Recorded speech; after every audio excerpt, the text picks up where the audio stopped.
হাদিস শরীফে আছে যে যদি কেউ সকালে পড়ে আর সন্ধ্যার মধ্যে চলে যায় দুনিয়া ছেড়ে, সে জান্নাতি। আবার যদি কেউ সন্ধ্যায় পড়ে আর সকালের মধ্যে চলে যায়, সে জান্নাতি। কোথায় আছে, কোন হাদিসে? সহিহ দলিল বুখারী মুসলিমের হাদিস।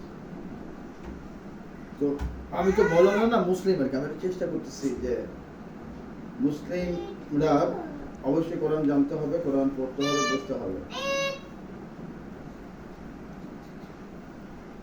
বিসমিল্লাহির রহমানির রহিম।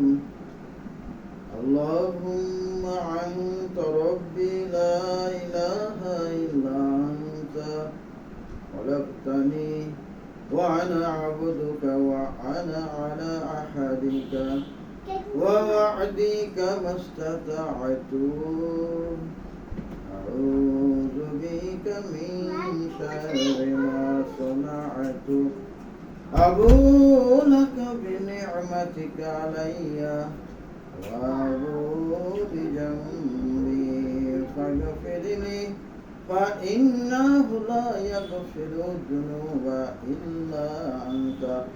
অর্থটা জানতে হবে। অর্থটা কেমন? আল্লাহুম্মা আনতা রাব্বি, হে আল্লাহ, আল্লাহুম্মা আনতা রাব্বি, আল্লাহুম্মা আনতা রাব্বি, আল্লাহ আমার মালিক, রব।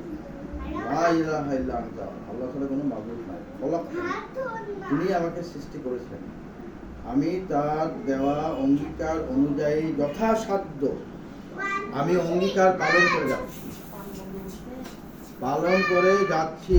একমাত্র তিনি আমাকে ক্ষমা করতে পারেন, কারণ তিনি ছাড়া আমাকে আর কেউ ক্ষমা করতে পারে না। এই যে তিনি ছাড়া কেউ ক্ষমা করতে পারে না, এটা আল্লাহর একটা বিশাল প্রশংসা।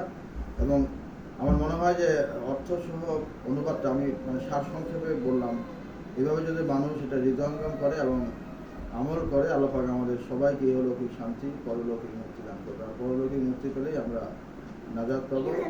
আখিরু দাওয়ানা আলহামদুলিল্লাহি রাব্বিল আলামিন। আসসালামু আলাইকুম ওয়া রাহমাতুল্লাহি ওয়া বারাকাতুহু।